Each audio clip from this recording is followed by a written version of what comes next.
Hey there, you guys. Welcome back to my channel. It's great to have you here. So I was sitting thinking about doing a landscape that was encouraging mud to happen. And I know that sounds really funny, but I actually just felt like flicking a lot of paint and seeing where I could go with it. And I love to do stuff like that because it's so much fun. So what I have here is just a small pad of Fabriano cold press 100% cotton. So this demonstration is going to be something really unusual and out of the ordinary, but also something that I think I'm going to teach in a landscaping course moving forward. But I wanted to try out some of the brushes and just kind of like sit here and just play, right? So maybe you want to play with me. Maybe you want to get out your paints and just kind of play along and see what we come up with. I don't know. Perhaps. But this is going to be fun because I'm really just not holding anything back. I'm just going to play with colors together that may probably not even work out together. I don't know. I always like to start with yellows though. I'm a yellow kind of girl because I like to paint from light to dark typically. So I'm just going to start with my normal stuff, my normal behavior. And by the way, this is just an old this was watercolor paper, and what I did is I saved it because it has the board, like it was a watercolor block, and it has this. And so when I flick paint, I have to make such a mess, and I have a fireplace behind it in my studio, and I kind of like to try and save me the cleanup. Like it's already there. But another thing you can do too is if you don't save these, you could just, I'm getting it on my clothes too. You could just get a cardboard box from your next Amazon purchase, and just do it that way. So I'm going to kind of wipe this as I go along if I get it on my glass here, just so that I don't have to like chip it off later. But it is watercolor, so it's not a big deal. All right, so let's just chill. I'm just going to mix in a bunch of colors. And I'm thinking that this watercolor brush is really flicky. But I do like, so the one I'm using right now is a Escoda Versatile size 10. You guys have seen it a million times. I use it for so much. And I'm going to build up some of these oranges down here. This is Aussie Red. And I started with Hansa Yellow.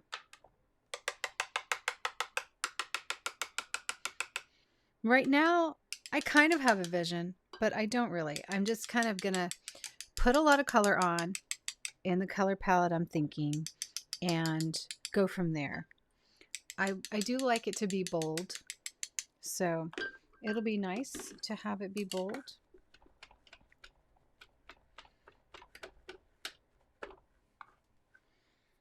Let's see, I think I'm actually going to do cobalt blue up here.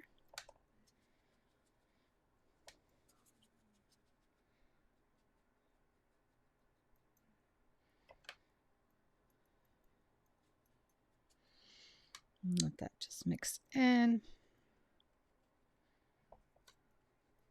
Cobalt's a neat color. It does a lot of neat things when it hits like oranges and yellows. It's good for landscapes. So is ultramarine. Ultramarine has, let's grab some ultra. Ultramarine has an interesting purpose in life. It's such a great primary color, and it mixes with pretty much anything well. So does cobalt. So I would say that those are two of the most flexible colors to have in your palette. And definitely, if you want to have some darks going on, those are two that are good. But as you can see, the cobalt is a lot lighter than the ultramarine.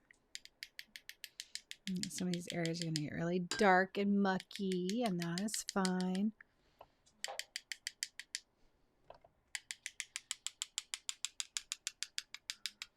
Okay, let's see. Now I'm going to grab some nickel azo yellow.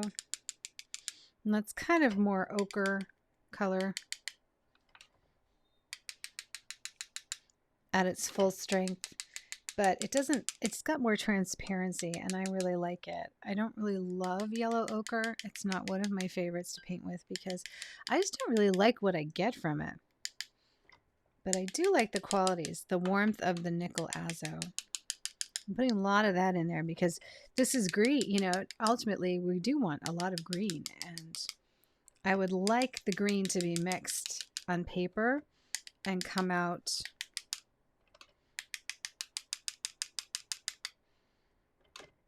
and I'm grabbing some more yellows. Leaving a lot of white on the paper is ideal. Let's see what else we can put on here. So I think I'm going to switch brushes now. So I have alternative, and we're just going to grab some of this up because some of it's a bit sopping, but I don't want to disturb. I would like to see the granulation come through, but I also just don't want like a bunch of soppy mess sitting on my paper. So I'm just going to dry some of it in areas. This is looking good. I like it already. Isn't this fun? Are you painting with me? Are you painting with me right now? All right, so let's take the fan brush. Just going to wet it. And what do I want in here? I maybe want some more. Let's start putting in some of the Quin Rose and see, because that's going to give us some of the brightness. So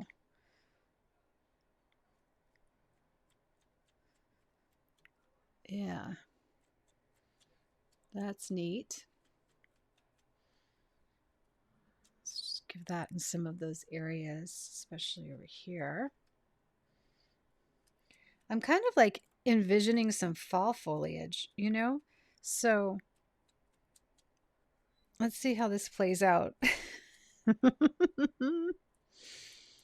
I love doing paintings like this. This is actually, this is my favorite way to paint, is just to like throw a bunch of color on and then start manipulating it and bringing it around, you know? Like you can see the granulation in here. It's just beautiful from the ultramarine. So I'm going to grab some more ultra in my brush here, and we're going to flick it in kind of in some of the areas that I want it to be a little darker. Maybe the horizon line, perhaps, you know, where you might see tree trunks coming out or something. And then let's go back and grab some more cobalt.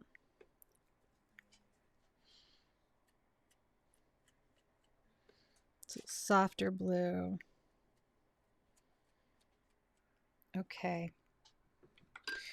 And again, I'm going to grab some of these puddles up, trying not to disturb the granulation.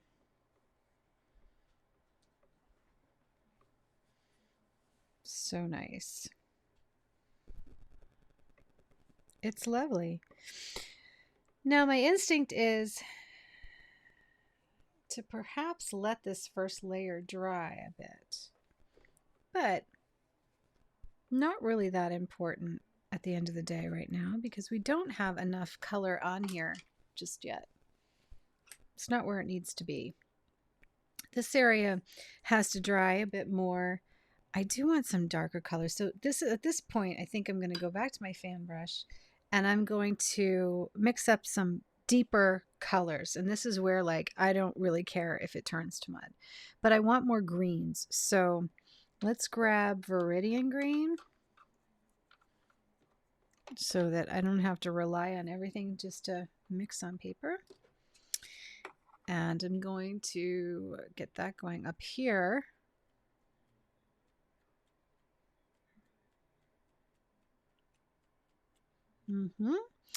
And I'm going to mix that with the ultramarine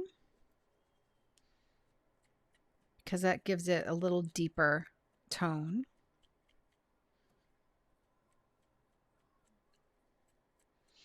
Talk about an easy way to get leaves to happen, right?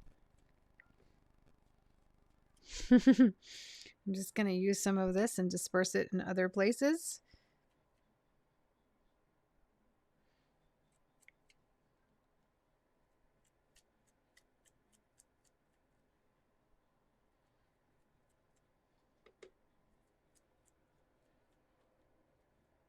Actually, I should have just done that before. Instead of wiping it up, I should have just moved it just by sucking it up with the brush and moving it along. Okay, so that's a really nice color. That's really, really nice. Let's go ahead and encourage this to be even more into like the lighter greens.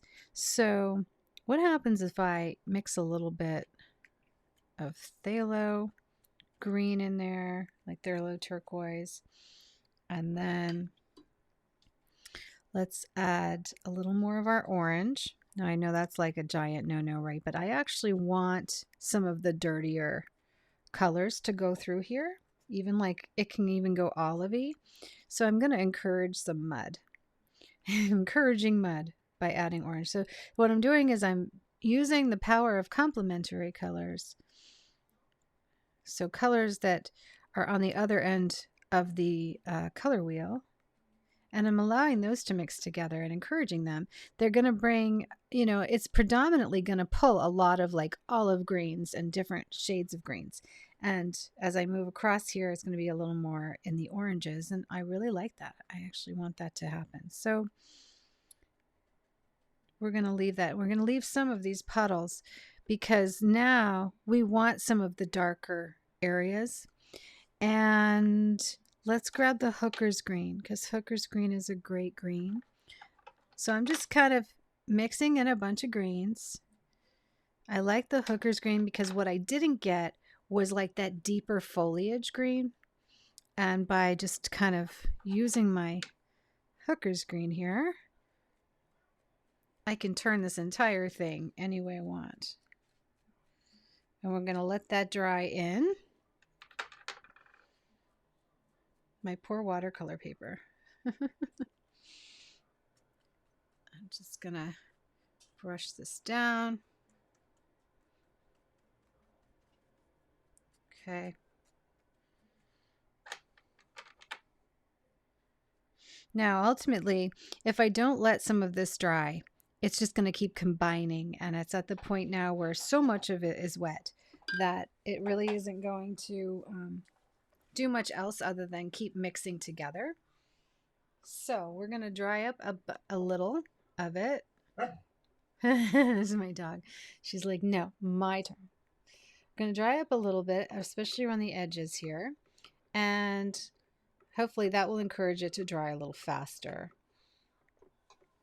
And you see there's a lot of white still there, which is great.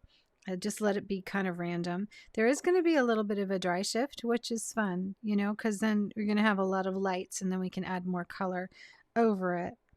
But we're not going to really disturb it. I don't really want to mess too much with it just yet until it dries, because ultimately the drying is what is going to allow the colors to kind of separate.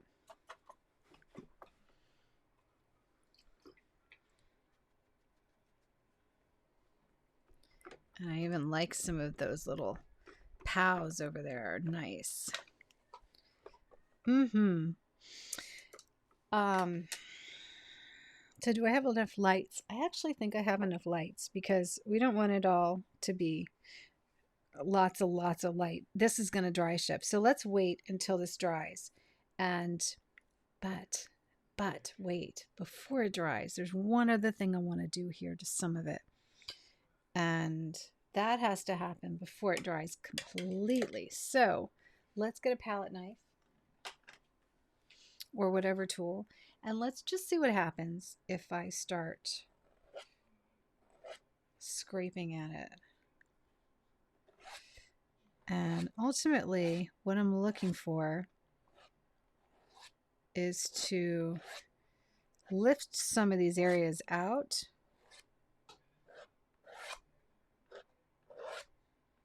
Oh yeah.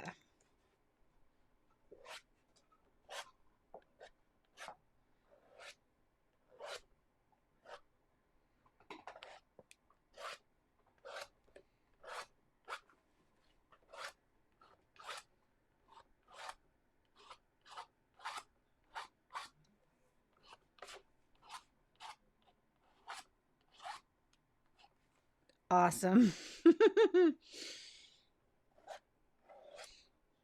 Isn't this fun? Tell me this isn't fun. Wouldn't you like to take like a whole course on this?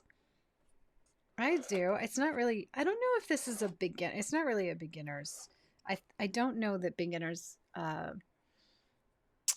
you'll have to tell me if as a beginner you could do this or if it's definitely something that you need a little more understanding of watercolor.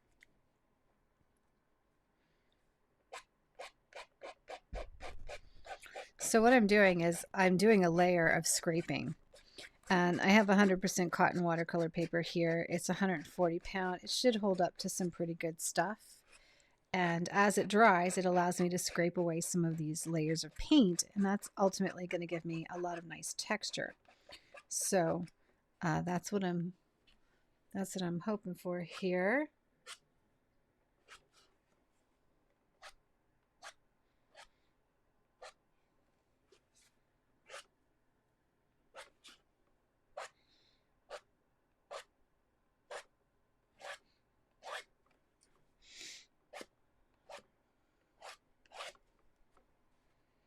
Isn't that awesome? It looks really good. Oh my goodness. The drama.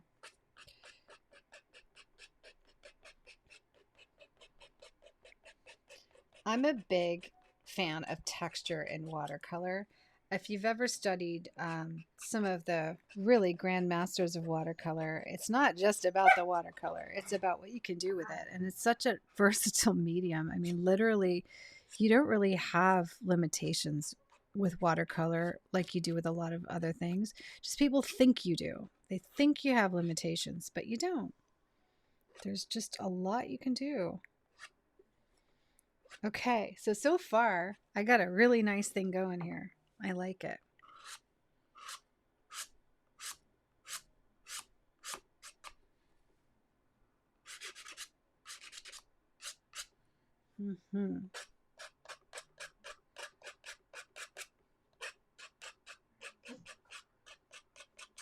Cool. All right. I'm liking that. All right, we're going to let this dry and then we're going to come back. Okay, so as this is drying, I'm actually rubbing at some of it with just some clean water because I want to clear away some of the color as it dries and leave the texture. And it's just an idea. There's no purpose to it right now. It's just playing with some ideas. So that's all that is, just ideas. I really like this little white area in here. It gives me some area, like ideas to paint. Maybe some nice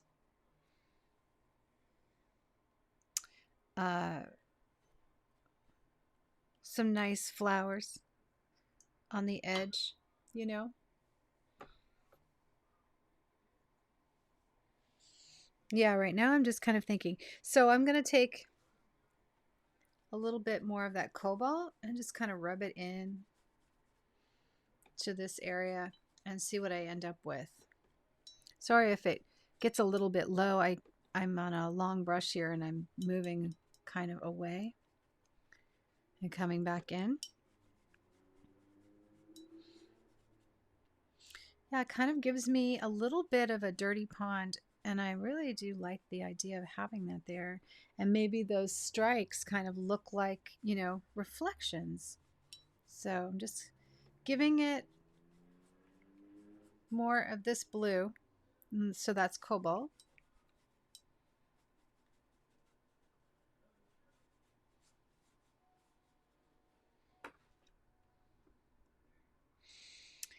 And I'm going to take more of the cobalt blue and just kind of strike it in the back of the trees here.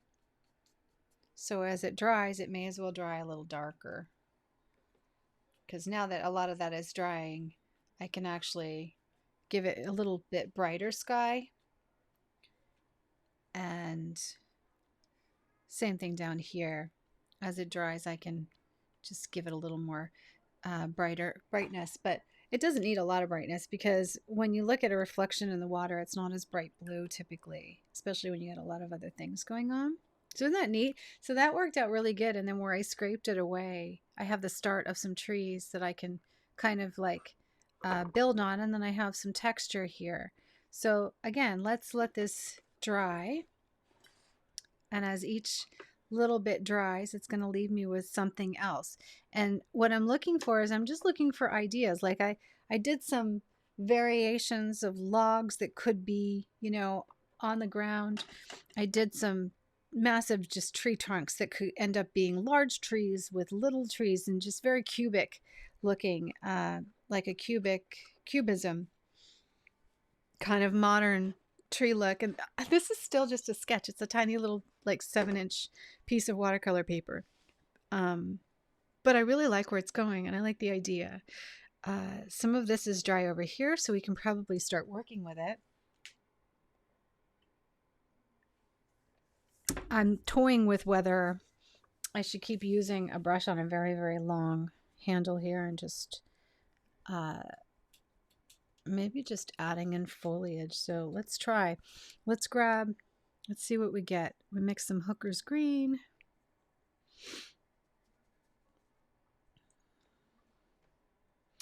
So start there. Oh, you little rascal.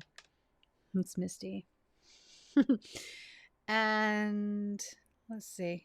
I'm just gonna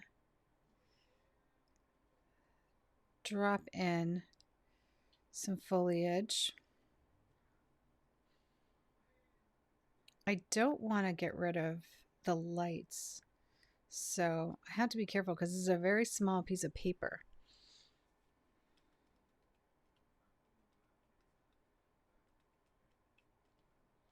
So we're just gonna drop that in there, and then as we get over here, maybe we'll get more orange. So perhaps I'll grab some of this and just give it some real bright pyro. Just dry off my brush. If I add too much water on my brush, then it's just going to kind of not dry fast enough, and it'll spread out. So I'm trying for kind of a dry brush effect here, so that I can get as much of this beautiful color as possible. Sometimes I add these colors in later because they're so bright, but you know, I'm kind of flying by the seat, and I like to do that. I like to really shake up my imagination and try really different things. And in that means starting with some of the brightest colors first and not really caring. Okay, that is a really nice blend. I like that. And this one is still very wet. So ultimately those colors are mixing and becoming like more of almost a purple, you know, a muddy kind of purple, which is fine because they're trees, you know, tree areas. So that's enough of that for now. Let's dry off our brush. I'm really liking this goat here. It's like really stiff brush. I keep meaning to order a bunch of these off of Jackson's because I really enjoy playing with them. They're really fun, you know, because they're just really stiff brushes. So they have really long handles. And so I grabbed some red, Aussie red, but ultimately I really don't think it's going to add any depth or different dimensions to the pyro. I think the pyro really just stands on its own, and we're good. Now let's go in and try and brighten up. We're going to add some yellows. So starting with my brightest yellow first, which is Hansa. Just going to get a bunch on my brush here. See how I want part of it just to be a little wet, but also a little dry. And I'm just going to try and strike it in areas.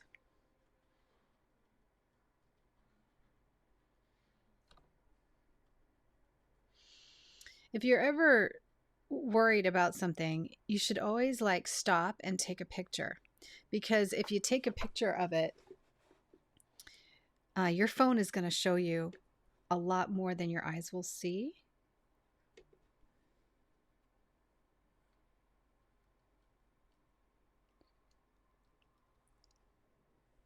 So don't ever be afraid to stop, take a nice picture. You know, it's good to have it. Just going to put a little bit of yellow, but ultimately I don't want too much yellow over here. I do want to preserve some of the lights, but I would like to see it a little darker over there. We'll put a little here. Bringing in some bright yellows. And this is all just watercolor. So as the layers dry, you know, they're going to show up better.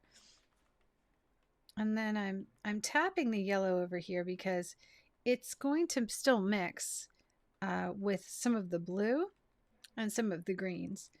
And you can see it's causing it to be kind of like a lighter area of greens, different greens. And I'm letting it go into the stocky areas because ultimately that's just going to give us brighter greens. And I can take some hooker's green and then go in with the same brush, and then we'll just let that dry. And back here, I think a little hooker's green would be nice. Just strike it up at the base of the trees just a bit in full strength. Just to give it some nice brush marks. Yeah, I definitely want to order some more of these brushes because, you know, you can't really wreck these brushes. And if I use my good brushes for stuff when I do a lot of these things, my dog keeps eating them, and that's why I don't have a lot anymore. And every time I go, I leave the brush out, and then she grabs it because it's got a long handle, and she's like, "Oh, a toy, a new toy."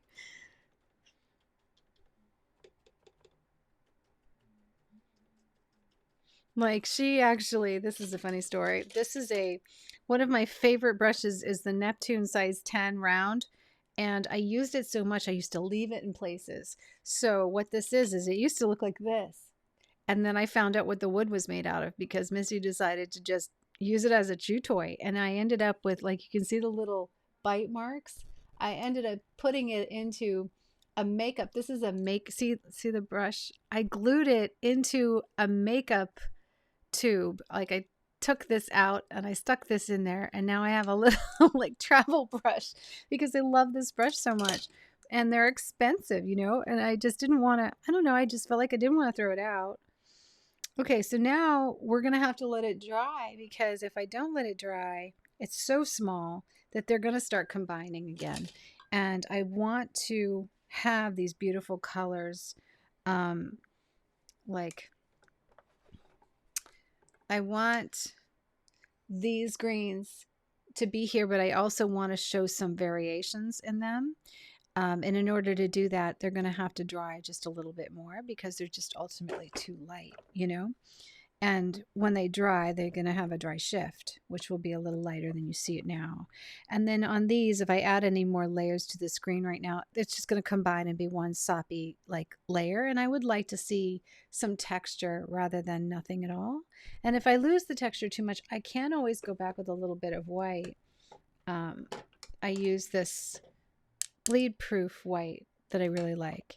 But right now I'm really loving it. It's got like a lot of different things going on. It's still way too light for what I'm looking for. We're going to have to add some darks, but we can't really do that until some of these areas are dry, which is right here is dry. So actually, I do not need to stop the camera. I just need to grab a brush that will help me put in some nice little areas. And I'm trying to decide if I want to use this VINCI Nova synthetic, which is a great size 6, or if I want to whip out my Joseph ZBUKVIC Perla. I really love this Perla. I These are really similar, though, to tell you the truth. Maybe we'll just use them both because this one comes in a set, by the way. I think this is a great brush set for the price. It is pretty amazing. It comes with this one and this one, size 12 and an 8, and it comes also with, like, I think it's a little liner brush, as I remember. I have to look for it. I think I go through this exact conversation with you like every time I show you this set. I'm always like, okay, I don't know. Where is it? I'll find it, but let's not stop now. I literally have 100 brushes here. Oh, you know what? It might be a travel brush that comes in here. I believe that's what it was. Oh, now I'm obsessed. Stop asking me.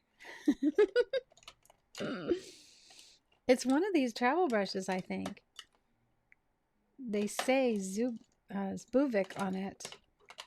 Oh, I think it is a travel brush. But in any case, you get these two and one other really, really nice brush. And totally worth it. Because I pull this brush constantly. Okay, let's get a little water. A little clean water back there. And I'm going to look at this here and try and decide what I want to do with it. I'm thinking I want some brighter oranges. So let's go, and we're going to start with my Aussie red. And I'm going to go in, probably not that thick. And I'm just going to watercolor in some little negative painting in between trees, leaving the white of the trees that I carved out. Like, don't cover the white because you really want to have as much white, but I would like a little more brightness in here. So this is just perfect. And this is the Da Vinci Nova.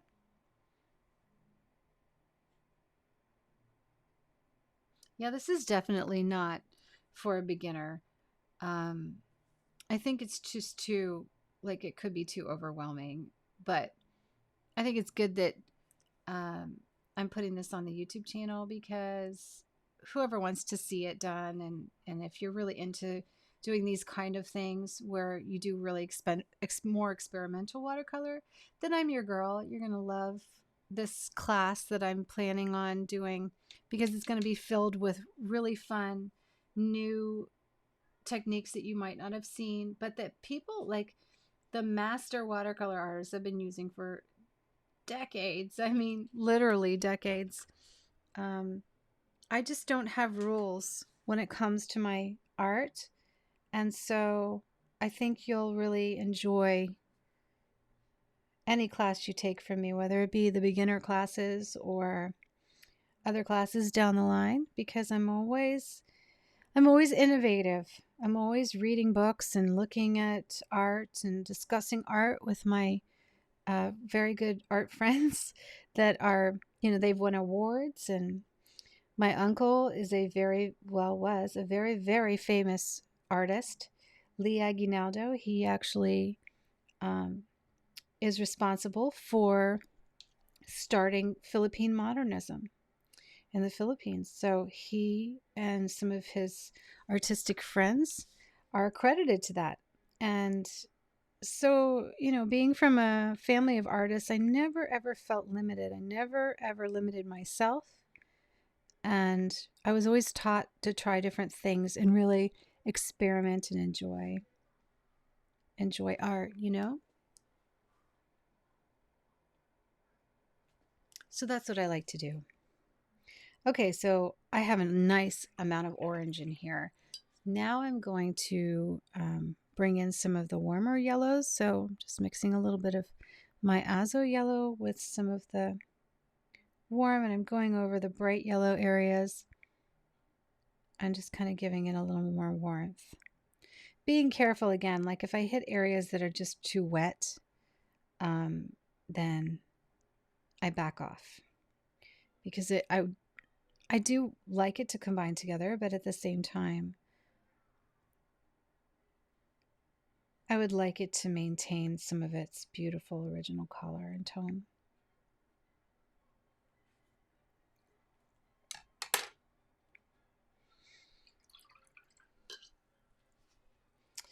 This area to me is just a little too, I feel like it's a little too dark, so I'm just gonna brush away at it with some water. Just do a little lifting and let that really dry out. Just to get some lights back. I just don't like the color with the yellow over the cobalt, and that happens to me with cobalt sometimes. I mean, just because I went at this with abandonment doesn't mean that I have to be stuck with a color I don't like, and I don't want to have to cover it up later, so I'm just gonna delete it now. Once it dries, I can do something else with it. Now, I know I can do this because of the nature of cobalt. Cobalt is very easy to remove from your watercolor. And the yellow is semi-staining. It's not bad. It's going to leave me with like a greenish color, but that's fine. It's still lighter than what it was, and that's going to be easier to work with. Okay, I like this. Ooh, it's beautiful. So over here, I'm going to grab some brighter color. And I'm not going to go where the white is because I want to preserve the white, but I am going to create some flowers here.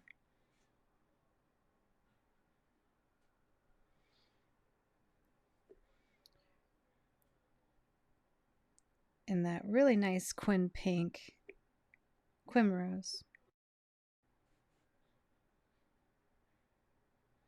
And I want them like just to be beautiful, big, full flowers.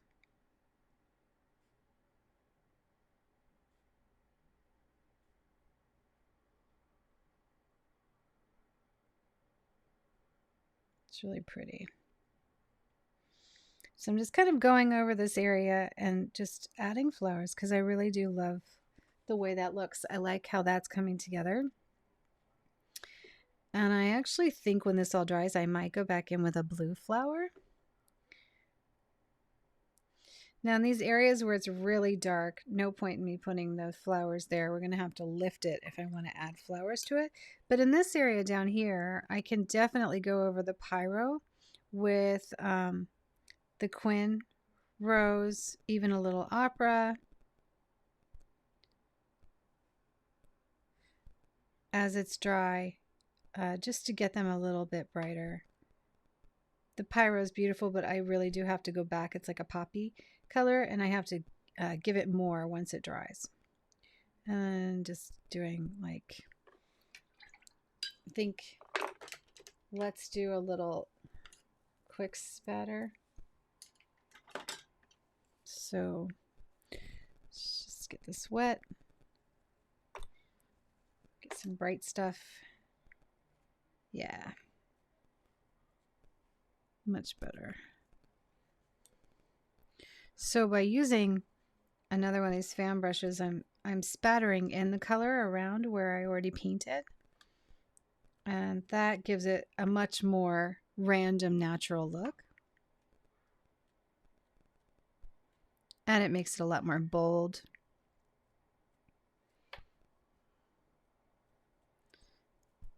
And here I'm doing more of the pyro.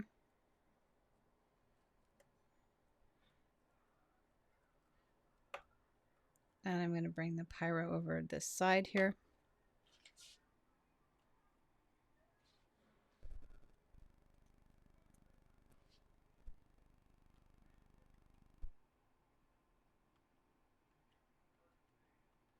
I just really love the randomness of the splatter is what really gets me. I like that.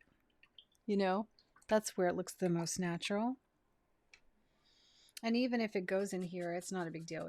We can actually just kind of rub it over just a bit until I decide what I'm going to do with that. Actually, I think I'm just going to take some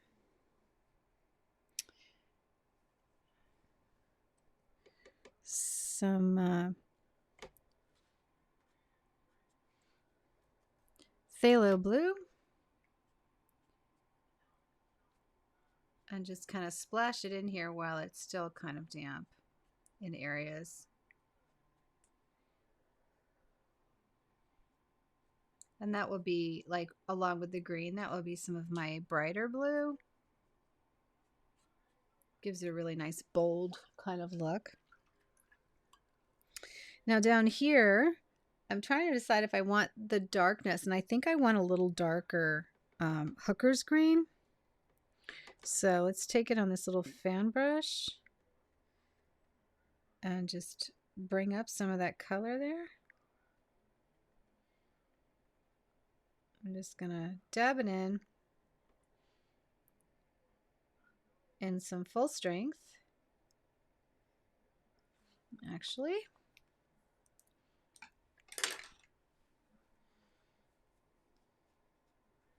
let's just grab a little card.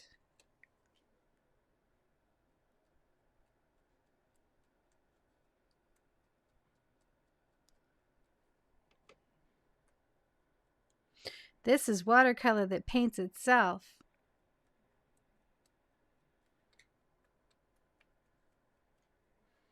Okay, perfect. Look at that. So I'm striking a couple of them up, but trying not to disturb my beautiful flowers here. I just want a little bit of texture coming up.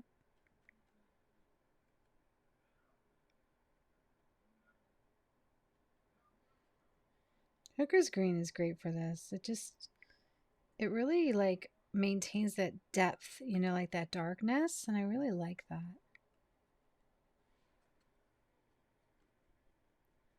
I'm just going to strike some down at the bottom.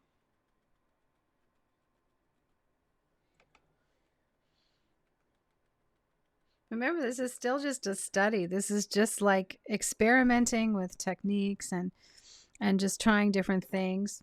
So I can go in here too. I'm just going to dab in a little bit, rolling my brush around so that it's not even. And what I have is I have a little bit of water mixed with paint over here, just so that I can kind of control the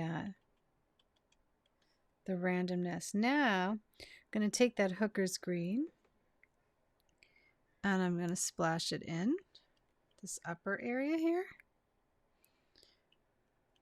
just a bit for some random texture in the base.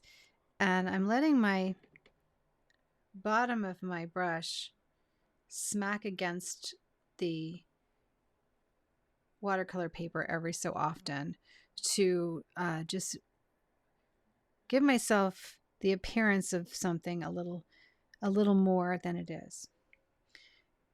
So it just kind of grounds the painting, you know what I mean? It helps ground that line, that eye line.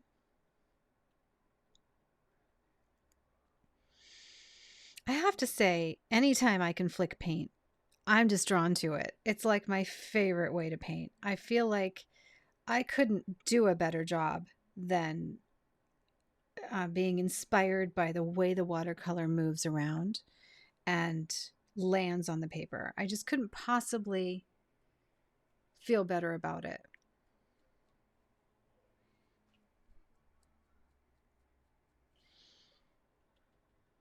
So I flicked up here and I'm actually going to randomly just develop out the areas where it landed. And that's going to give me that front layer of trees. And if you notice my brush, I'm not getting it any more wet. I'm just using the mixture of water and paint that I have for this upper layer. I'm going in some of these dots and I'm just smearing them out.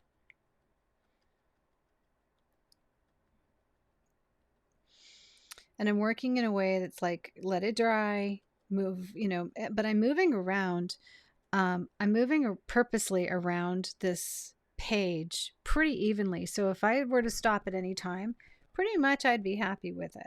You know, it's not like I'm working all here, working all here. I'm moving around so that there's a dry shift. You know, it can dry, and while I'm waiting for one side to dry, I'm working on the other side. Just going in, adding some greens. This is where it's going to be a little more muddier color, but you know, it's dry, so I can do some work over here. I really like the little strike marks that this brush is making right now. It's like a perfect little pointillism.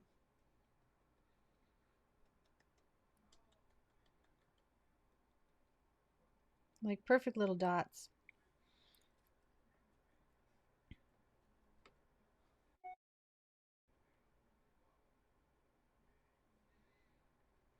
And then by coming in and out of the foliage just a bit, I'm able to lead the eye into like, okay, that's a tree. It's registering, you know?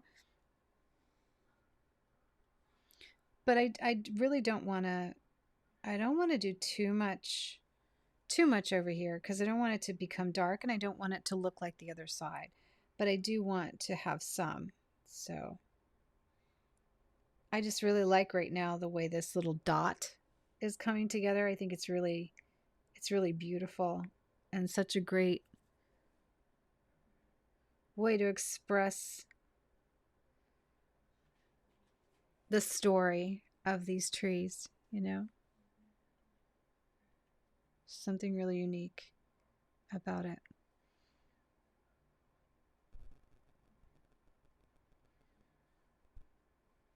Okay, so that's enough green. It's going to start melting into the background a little bit. So we're going to ultimately have to give it a shot of a little bit darker color. And I'm trying to decide if I want to, yeah.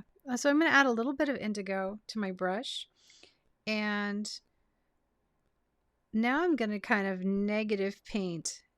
So I'm taking the tip of my brush and I'm just going to negative paint. But to speed it up, I can actually do a little flicking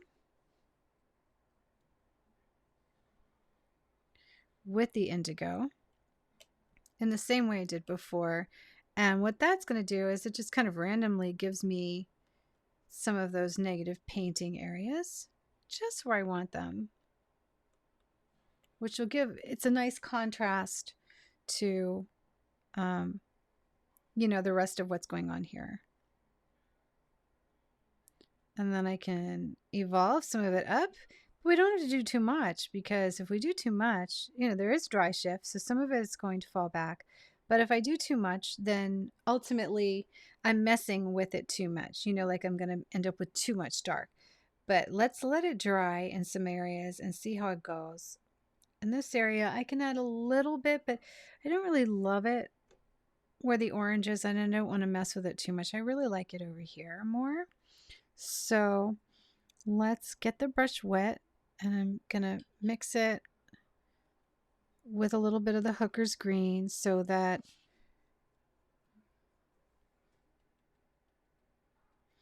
and then if any of these strikes are just a bit too linear, I can spread them out. Some of them I like though. Kind of like that idea. Look at that. What a beautiful looking foliage up there. That's a happy accident. I love that. Beautiful. I'm actually going to be placing an order this week on Jackson's for a bunch of different mark making tools for this class. So if you would like to know what I'm ordering, then be sure to go over to the group page on Facebook, Watercolor for Beginners, even if you're not a beginner, because that's where I will be talking about the tools that I'm bringing in to do more of this. Oh, that's lovely. You know, I like that so much. I want to try and add a little bit of bright yellow to it. Let me see if I can get this bright yellow on this brush. And what would happen if I flick it on there? I wonder, it's still transparent, but yes. It just gives me a little more light, you know?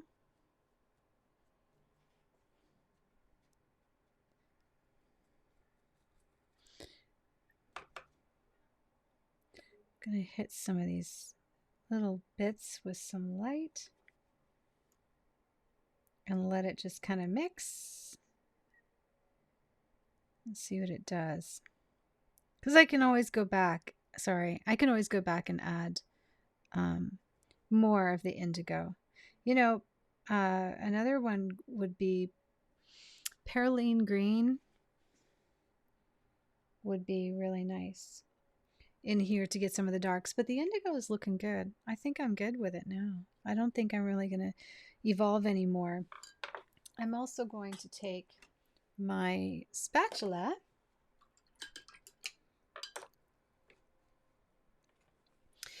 so I'm about to do some ordering of some tools that I would like to have, and I will find a way to keep them away from my dog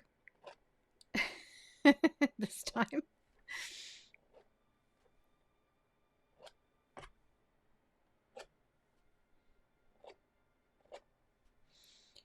So I'm just kind of reinforcing some of my lines. I can see my watercolor paper is already in some areas just fed up with me and just not happy with me. But by scraping away some of this, ultimately what I'm revealing is many different kinds of greens. And that gives me a lot of texture on my tree trunks. So if this was a bigger sheet of paper, you would actually get to see these amazing tree trunks kind of made of different greens, you know? And I could even go back and add more color to them. Paper is not happy there. It doesn't, it's like, leave me alone. I'm just going to add a little more texture here. That's good. Okay, so what we got? So here I need something. And here I want more blue. Where's my quill? This is that new quill I just reviewed. I love this thing. VINCI RABI ALIEVA. It's a set that I got for like no money. It's just so beautiful. So I'm going to take some of the cobalt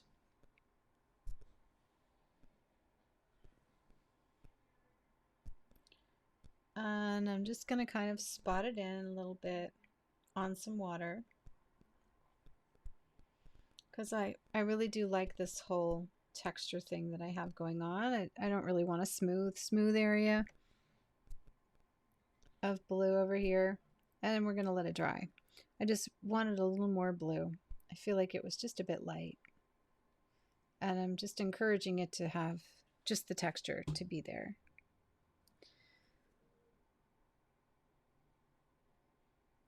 Put some in between the trees. This is ultimately too small for me to even worry about it. Then I'm going to grab a little bit of my indigo mixed with cobalt. And I'm just going to brush this back and forth just to make some of that nice movement in the water.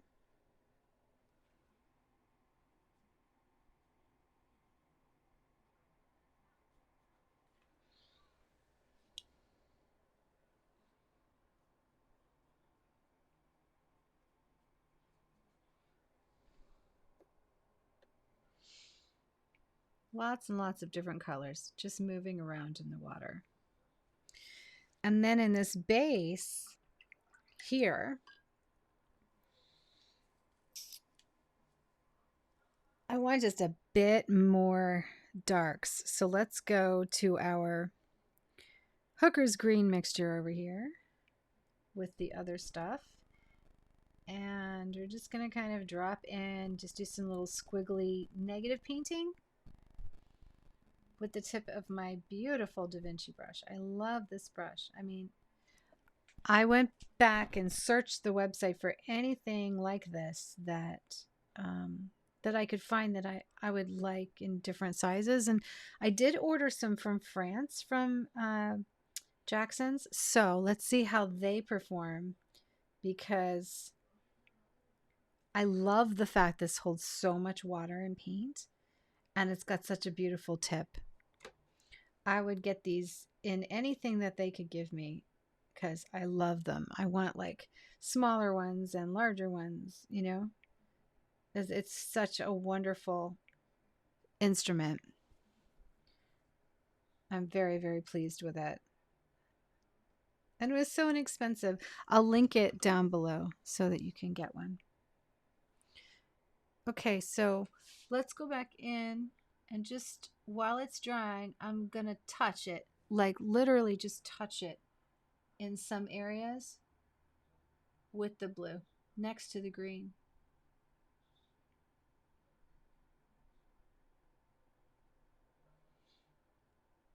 And by doing it like that, with little squigglies, I'm actually building up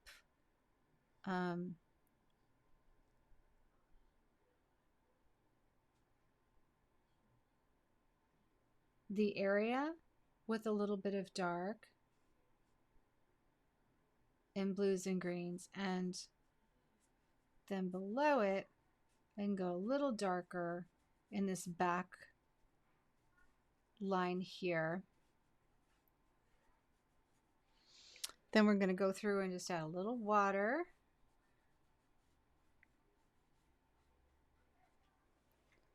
Okay.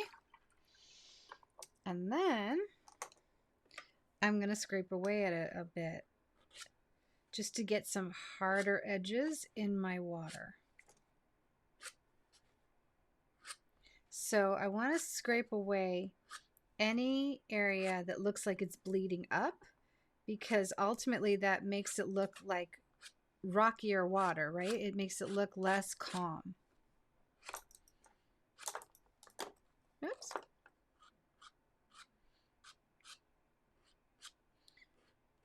And what that's giving me is it's giving me the colors that are underneath. Here we go.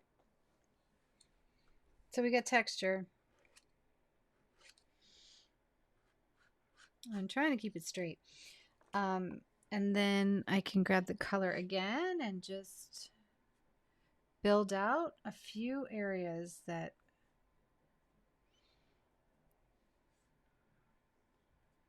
could use just a bit more power, especially in the back.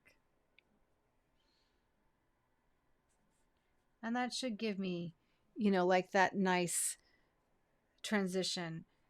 Having it a little darker in the back is what kind of brings us back there. Now, one thing that could happen is if you feel this has gotten too muddy and you don't love it, I mean, it's not too hard to take it off. So let me show you how to do that. Just take a clean flat brush and we're going to rub some areas out just to reveal some more light versions of the color. So if the dry shift just felt like a little heavy,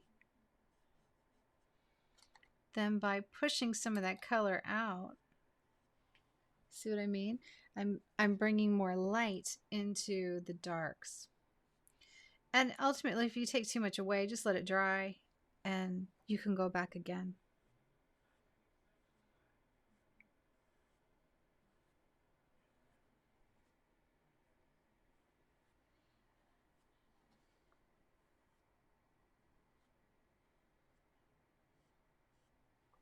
Cool. Just take a little bit of the bright blue.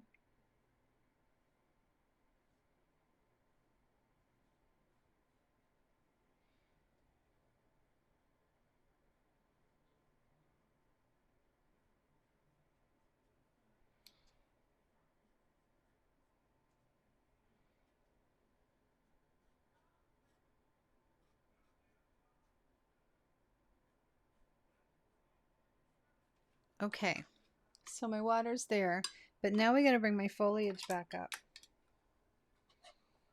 So first, let's take some of these trees out of there. Let's see what happens if I do this.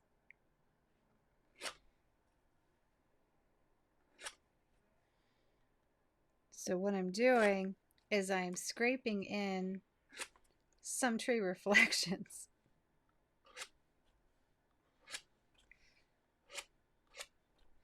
After I got the water so perfect, right? You're like, what? But look at how good that made. It actually worked. You know what I mean? And then in the back here, because even though the water's not moving, I'm actually going to just kind of go through some of those reflections and make some of them disappear just by adding a little bit. And you see what that does? It really does kind of like reinforce the water thing. I love it. Isn't that cool? Really neat. And if I feel like I just did it too even in some places, I can go back and it will let me scrape a little bit more. Ultimately, you know, I'm beating this paper up tremendously well. All right, I'm pretty happy with this. I just have a little bit more over here that I want to think about. And it's pretty dry, so let's go ahead. Let's rinse our brushes out. So if you have any good brushes, don't put them back. Hang them this way, hang them down. So the nice brushes don't like all the water goes into the ferrule. I actually put them on clips, so like I just clip them so that they can dry that way, or just lay them on the side. All right, let's take a look here. So I really like the way this is all dried. It looks beautiful. I don't like that this is so even over here. And I think what I'm going to do is I'm going to take a rigger brush and try yet another technique. And what that's going to be is, I think it's going to be a little bit of lifting. So take this brush back and go up from where I have my lower branches already established, and I'm just going to drag this and lift the color. Ooh, look at that. I'm going to go right next to it and drag it up, make it a little thicker.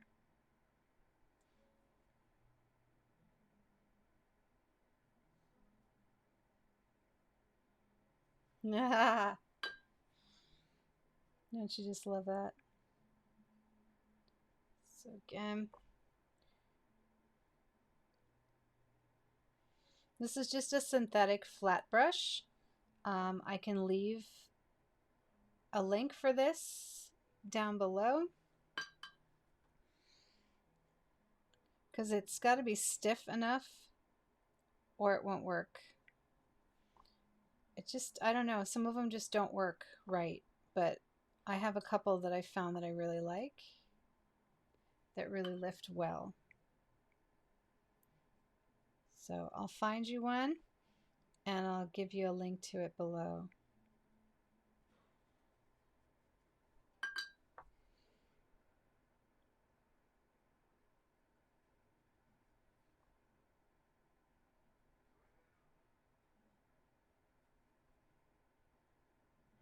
This area we're going to do a little here.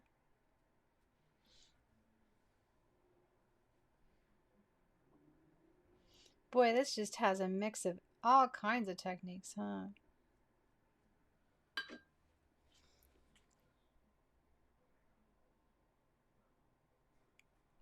So I've decided, without telling you, I've decided to go in here and lift a couple of lower trunks out. Oh my goodness. So that, yeah, so I have kind of like a mix of looks through the trees. So in some of the areas, right over the leaves, I'm going to lift the trunk out, the tree out a bit, and then not lift it in other areas, you know?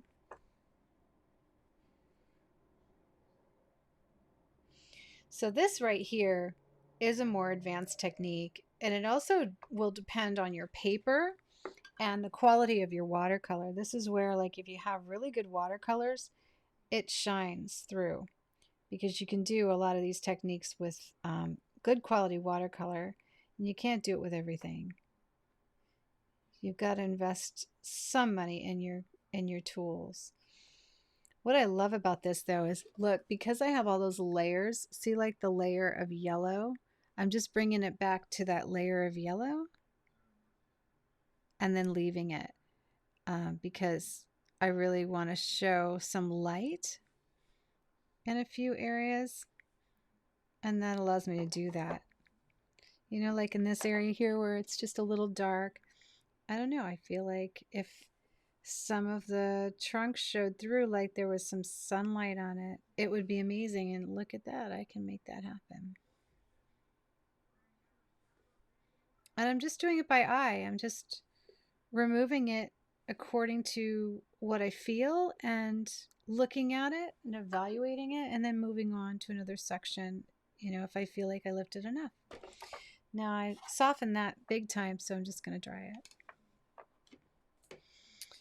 And again, if you have an area like here where there's a really cool watermark of that green, but wouldn't it be neat to like have just below it be a little lighter, you know? And then I'm kind of like playing on the fact that that's a little darker, and I can even go back in and make that darker, but I don't know, let's leave it like that. I'm going to remove this upper part.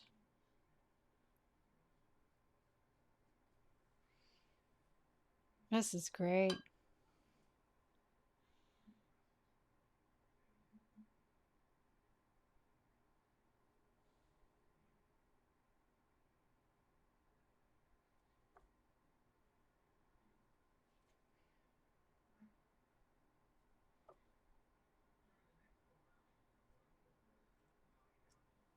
Okay.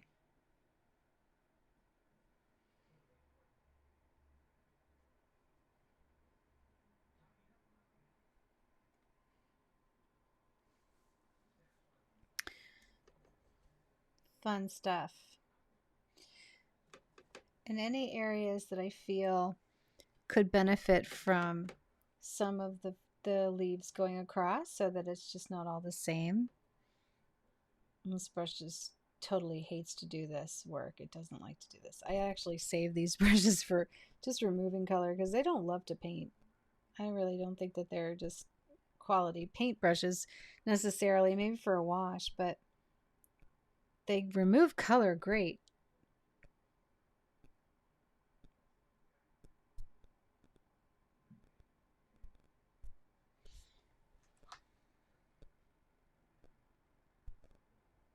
Okay.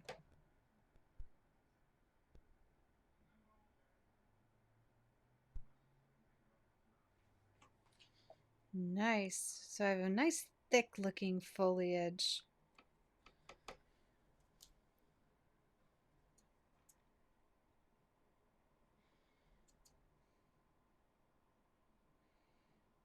Just kind of tapping in some brighter greens here. This is like a really light May green, just to add some brightness. So I think it's kind of fun in this lit area for it to look a little bit brighter. Just exciting.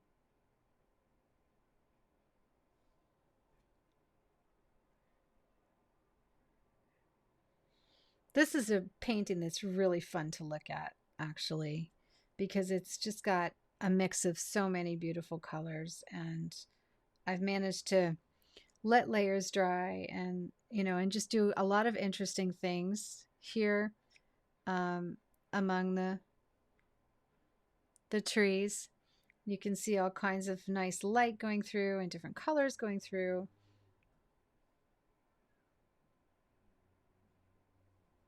And I feel like it's kind of like a magical forest. It captures a beautiful vibration of nature changing, you know, just having a moment. Okay.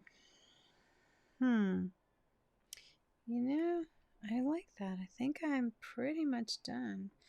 I would like, again, I still feel like there's some areas that could just be a little darker, just a touch. But ultimately, I think we're good. I kind of don't want to get rid of the transparency in some of these. I think they're really great. Also remember, if you drop in a little bit of darker color next to the lighter color, then it makes the lighter colors show up so much better. You see what I mean? It just, like this little bit here is so dark that I actually think it sticks out too much. So I look for areas like that where I just might lift it because I think it's in the way.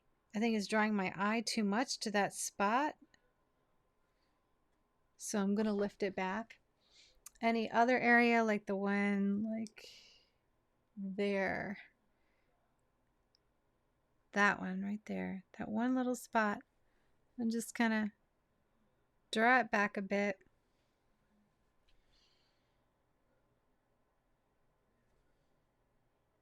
And again, this is when your phone could really help you to see little areas that are just maybe too much. Or stand back and squint and see if, let me get my brush.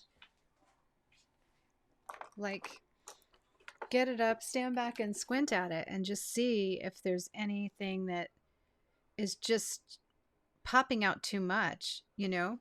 Like this, there's a big blotch there that was really cool.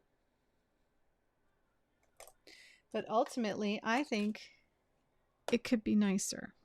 So I'm just going to dry it. And we're going to get some color.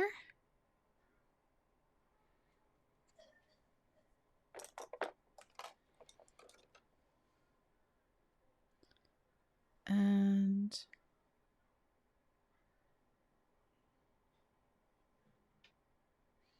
just going to hit it with some color. Now it's got to dry. And if I build it out a bit, then that will help.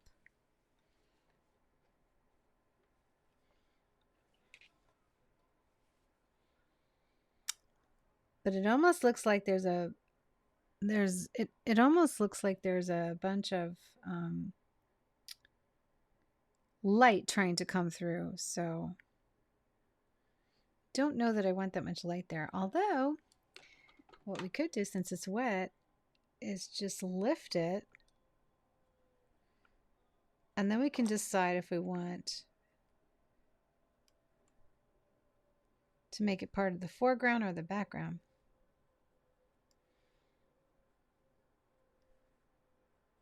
So I'm just kind of lifting it, blending it down a bit. Now we're going to look back and see what it needs. I personally think it should be part of the background. So let's just dry it off and let it dry, and then we'll go back and play with it. I do need to do a little striking down here. So I'm going to take this brush and I love these flowers that they're all kind of part, but I feel like the base of them needs to have something. I don't have a lot of options because of the colors that I've put there. So I think I'm just going to continue on with that color, and every few, just in a few areas, I'm just kind of drugging up some little tiny rigor marks.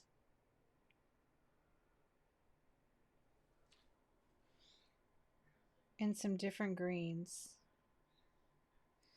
Just because I just need the texture back, you know, like it's nice, and when I squint it does look like there's texture there, but I feel like I could just do a little bit better.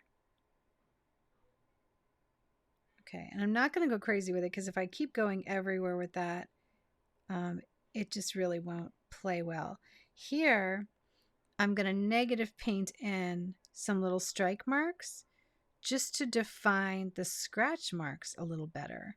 So, but we don't want them to stick out too much. So if they get too dark,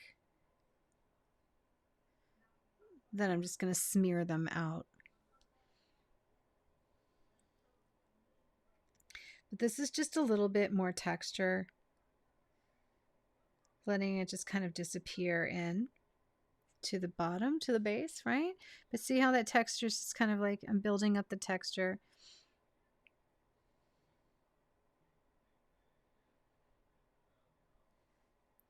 Just a little negative painting.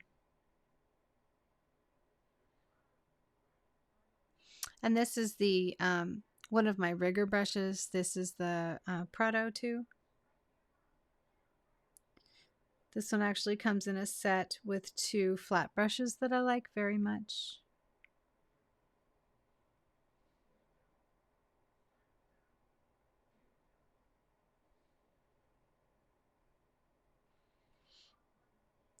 Yeah, so then this layer now is really reading well.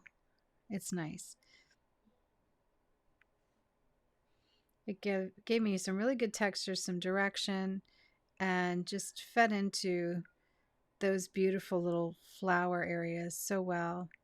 And some of my flowers have dried really kind of like very light, and some are a little more bright, and I love that. I think that's really beautiful because if you squint, it reads so well, you know? And even like these little areas here that turned out light, I don't want to mess with those. And this, great, just leave it, you know? What I can do though, just to make sure that it's reading really, really well, is just go back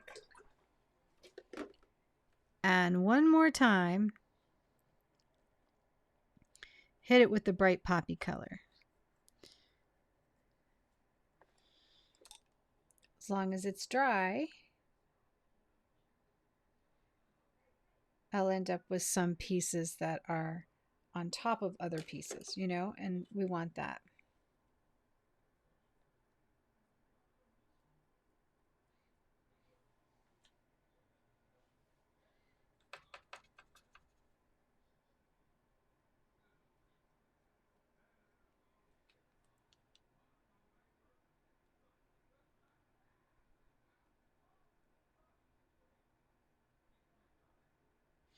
So once again, if you really enjoyed this class and you think that you're up for a little bit more advanced, just coming in and playing with me with some watercolor and some really cool techniques, then definitely keep your eye out for when I launch the class. It'll be at jacquelinejacks.com. My current classes are available now, and I hope you guys enjoyed this tutorial. I had a lot of fun with it, and I really, really enjoyed sharing it with you. This is really cool to be able to do this because watercolor is such a lovely medium, and to be able to paint together with you guys and see what you come up with. If you decide to tackle this and you do one of these, then please do share it on my Facebook group page, which I will link for you guys, because I think it would be so much fun to see what you painted. I'm going crazy with more pink because I love it. It's like I have a whole meadow going on right now, right? Okay, at this point I'm tinkering. It looks really cool. So like you can go over here and get texture, but you know what? I just like it like that. I think I'm going to leave it like that for now. This little area was the one that I did want to fix. So if you want to see me fix it, ultimately, very, very easy. I'm actually just going to tap in some watercolor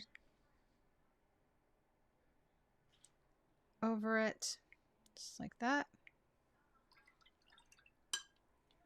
And then I'm going to go back to that original brush that makes those cool brush strokes. And we're going to grab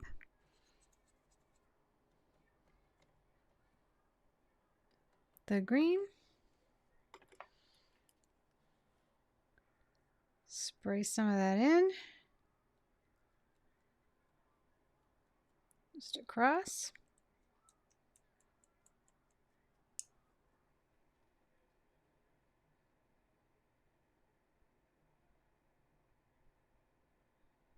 And there we go. We've got that nice light and dark.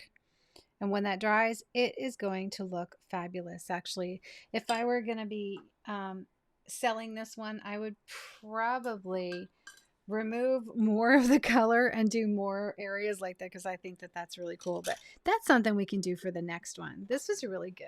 I like this. This is very, very fun to do. Is this dry?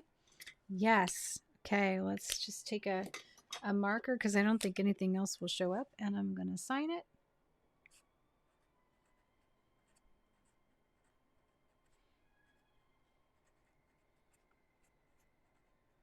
There we go.